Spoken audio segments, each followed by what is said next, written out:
you've got what it takes. I'll tell you why. What you don't use, you lose, in a sense. What you don't use atrophies, because you don't really ever lose it. It's as if you don't have it.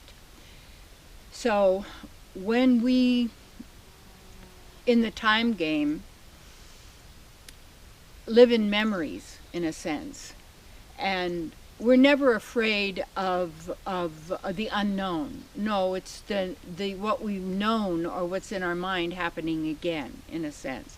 You couldn't be afraid of something you didn't know. And it isn't what you know that's important. It's to make sure that what you know is really so. It really works for you. It's just not some beliefs that you've been taught, or ideas that you've been taught are true. For instance, intuition. And you'll say, well, someone has more intuition than I do. No, we all have an equal amount. That's what equal means. Equal doesn't mean we're the same. You and I are not the same. We're different, and yet we have the same source, the same base, so we're both the same and different. It's not either all the same or all different. It's you want to bring together the plus and the minus. You want to bring together the opposites, because like giving and receiving are two sides of the same coin. And yet one side doesn't know the other side, but both sides are necessary for the completion. And when you get above that and you witness that, you're not caught up in the duality. So we go back, say, to intuition. And you say, well, I don't have it. Yes, you do, but you're not trusting it.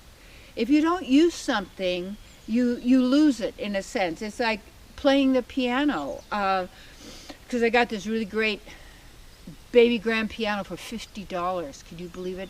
At this yard sale at the high school.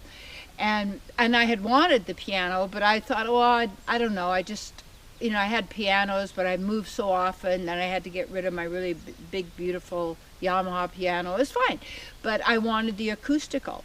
And so then when I got it and all that, and got it tuned and everything, and playing, I noticed the more I play, the better I am at playing. The less I play, then I have to maybe start again and get it going. But you never really lose the ability. You just have to use it to have it work. It's like people say, well, I can't sing. No, you can sing. But it would help to have someone who's a really good teacher. Like my teacher was David Kyle, and he taught me to be an opera singer, because after the age of 50, I had thought, well, in my next lifetime, I think I'll be a temperamental opera singer like Maria Callas, So, and her appearance day or birthday was the day before mine. That's kind of interesting. And so I thought at 50, well, why wait till the next lifetime? And then so by just being open to it in the way, one of my friends told me about a great voice teacher in Seattle, the maestro, David Kyle. So anyway, he then gave me the exercises and worked with me, and he was always positive reinforcement, the greatest teacher. I mean, just anybody who knows David Kyle, the maestro, and trained my voice. And I was able to sing the opera and the songs and experience the fullness of my voice. And yet I didn't want to do that as a career, and I'm glad I did it in this lifetime. Forget about the next lifetime. You don't have a next lifetime. It's like you don't die. Somebody say, oh, he's dead. I heard this lady said, I heard her around town because her husband just left this world a little bit, and they cremated his body. And she was saying, pretty soon I got to get this, and I'm going to put him in the ground. I'm going to put him in the ground. You're not going to put him in the ground. These are ashes. It's not, the body has transformed itself, but who you are is consistent. And we have all of these qualities and these powers and these knowingness and artistic ability. It's the same. I like to do sewing, and but the sewing I like to make little clothes, like design them and clothes. And so when I look at the fabric, I don't really know what I'm going to do in the trim, But when I look at it and I start working with it, pretty soon the ideas start to flow. You see, people say, well, I don't have any ideas. Well, ideas for what? People will say, I want to travel. I say, well, where do you want to go? They go, I don't know. Well, then what do you mean you want to travel? You don't know where you want to go? He said, well, tell me where you want to go. Well, I want to go there. I said, okay, then focus on that. No, you can go there. But people, they live in this world of, well, I don't have the power, or I don't know, or I'm not capable, or whatever. And it's like the maestro in the voice. He said, no, I'm not training you to be a singer. You are a singer. I'm training your voice, your sound, your physical, your mind-body relationship so that it is harmonious with your soul and what the song that you want to sing, you see. And people say, well, if I start singing, maybe I'm not good. Well, you're judging that. Remember Louis Armstrong and his singing? Terrible voice. I mean, beautiful singer, you see, because it was his heart, his feeling, his beingness, and that's what we want to have show up. And you say, well, how? I don't know how to be myself. Well, just start being yourself. Trust. Don't just be on automatic and just respond to everybody the way you've always been responding. It's like be what would you say it? Inconsistent. And sometimes consistent, not one or the other. But it depends on time, place, and circumstance, what's appropriate. So we all have all godlike qualities and abilities. And, that means artistic talent, musical ability. We are all-knowing. We are geniuses in whatever we want to accomplish and be. But the greatest thing, that all that we desire, is this divine pleasure of the soul. And love of God is supreme pleasure for the soul, but I don't mean even the word God, that isn't it. And even the word divine isn't it. And last night when I was meditating and being in myself, and I got this just great,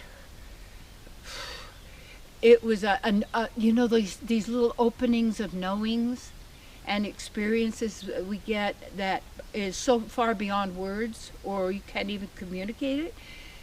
But you've anchored in, you might say, at an expanded level of who you are, and your connection with the divine, the oneness, and also differences that we are.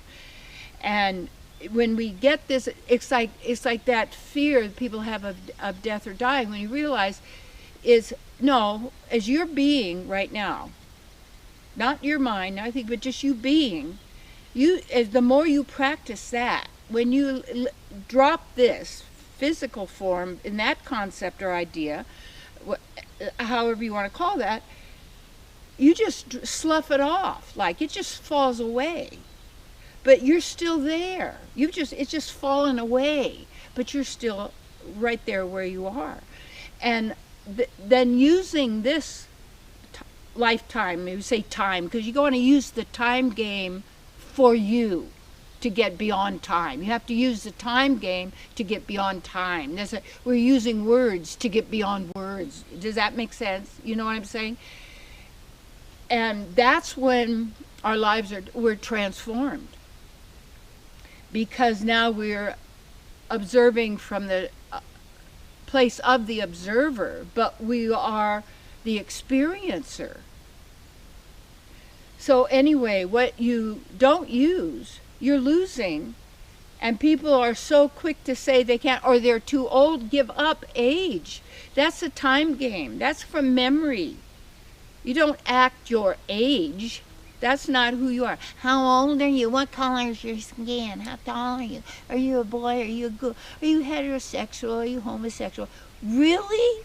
All these labels that we put to limit ourselves. Well, this is my team here, and this is my team here, and this is my side. And this is so petty that we have diminished ourselves into a caricature of someone else's concept of what this movie is all about.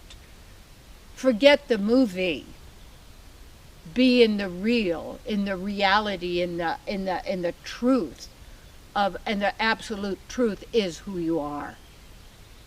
That is important. So, you want it, start using it, trusting it, develop it, and you can accomplish anything. Be there now. Mm-hmm.